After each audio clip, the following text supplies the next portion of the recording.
ನೆರೆ ಬಂದಾಗ ಪ್ರತಿಯೊಂದು ಹಳ್ಳಿಗೆ ವಿಸಿಟ್ ಕೊಡುವಂಥ ಕೆಲಸ ಯಾರು ಮಾಡ್ಬೇಕಪ್ಪ ಅಂದರೆ ಇಲ್ಲಿಯ ಶಾಸಕರು ಮಾಡಬೇಕು ಮತ್ತು ಇಲ್ಲಿ ಅಧಿಕಾರಿಗಳು ಮಾಡಬೇಕು. ಇಲ್ಲಿವರೆಗೆ ಕಾಟಾಚಾರಕ್ಕೆ ಹೋಗ್ಯಾರ.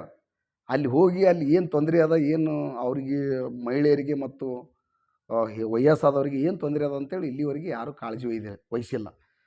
ಏನದ ವಿರೋಧ ಪಕ್ಷದವ್ರು ಬರ್ತಾರೆ ಕಾಟಾಚಾರಕ್ಕೆ ಬರ್ತಾರೆ, ಆಡಳಿತ ಪಕ್ಷದವ್ರು ಬರ್ತಾರೆ ಕಾಟಾಚಾರಕ್ಕೆ ಬರ್ತಾರೆ, ಇಲ್ಲಿ ಅಧಿಕಾರಿಗಳು ಹೋಗ್ತಾರೆ ಕಾಟಾಚಾರಕ್ಕೆ ಹೋಗ್ತಾರೆ.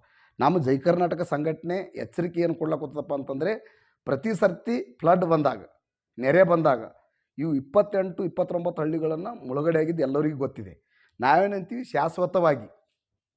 ಶಾಶ್ವತವಾಗಿ ಆ ಹಳ್ಳಿಗಳನ್ನು ಸ್ಥಳಾಂತರ ಮಾಡಬೇಕು.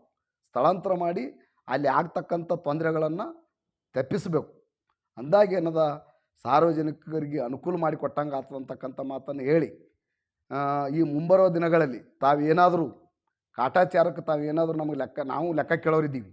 ಯಾವ್ಯಾವ ಗಂಜಿ ಕೇಂದ್ರಕ್ಕೆ ಎಷ್ಟೆಷ್ಟು ಖರ್ಚು ಮಾಡಿರಿ, ಎಲ್ಲೆಲ್ಲಿ ಏನೇನು ತಾವು ಊಟದ ವ್ಯವಸ್ಥೆ ಮಾಡಿರಿ ಅಂತಕ್ಕಂಥದ್ದು ನಾವು ಲೆಕ್ಕ ಕೇಳೋರಿದ್ದೀವಿ. ಜೈ ಕರ್ನಾಟಕದವರು ನಮಗೇನದ ಲೆಕ್ಕ ಕೊಡಬೇಕು. ಮುಂಬರುವ ದಿನಗಳಲ್ಲಿ ಈ ಫ್ಲಡ್ ಬಂದಾಗ ಏನದ ಯಾವುದೇ ಹಳ್ಳಿಗೆ ಹಾನಿ ಆಲಾರ್ದಂಗೆ ನೋಡ್ಕೋಬೇಕು. ಅಲ್ಲಿ ಅಧಿಕಾರಿಗಳು ಇರಬೇಕು, ಡಾಕ್ಟ್ರುಗಳು ಇರಬೇಕು, ಔಷಧಿ ಕೊಡಬೇಕು. ಏನೂ ಇಲ್ಲ, ಏನೂ ಕೊಟ್ಟೇ ಇಲ್ಲ. ಕಾಟಾಚಾರಕ್ಕೆ ಮಾಡ್ಯಾರ. ಇದು ಆಗಬಾರ್ದು.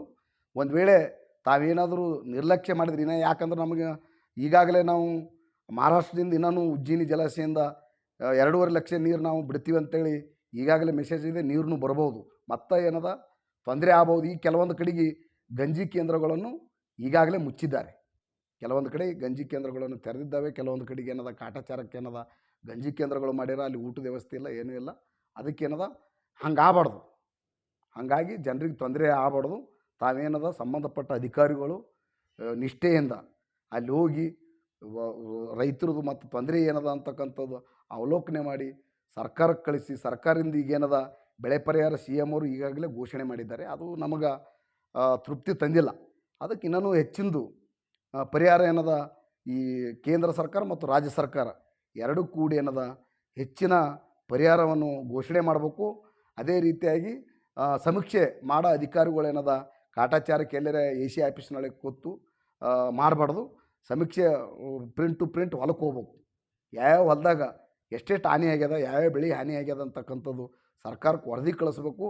ಮತ್ತು ಕೇಂದ್ರ ಸರ್ಕಾರಕ್ಕೆ ಮತ್ತು ರಾಜ್ಯ ಸರ್ಕಾರಕ್ಕೆ ನಮ್ಮ ಸಂಘಟನೆ ಆಗ್ರಹಿಸ್ತದೆ, ನೀವು ರೈತರಿಗೇನಾದರೂ ತಾವು ಕಾಳಜಿ ವಹಿಸಲಿಲ್ಲಪ್ಪ ಅಂದ್ರೆ ಮುಂಬರುವ ದಿನಗಳಲ್ಲಿ ಈ ರೈತರ ಶಾಪ ನಿಮಗೆ ತಟ್ತದ ಅಂತಕ್ಕಂಥ ಮಾತನ್ನು ನಾವೇನದ ಈ ಸಂದರ್ಭದಲ್ಲಿ ಹೇಳ್ಬೇಕಾಗ್ತದೆ.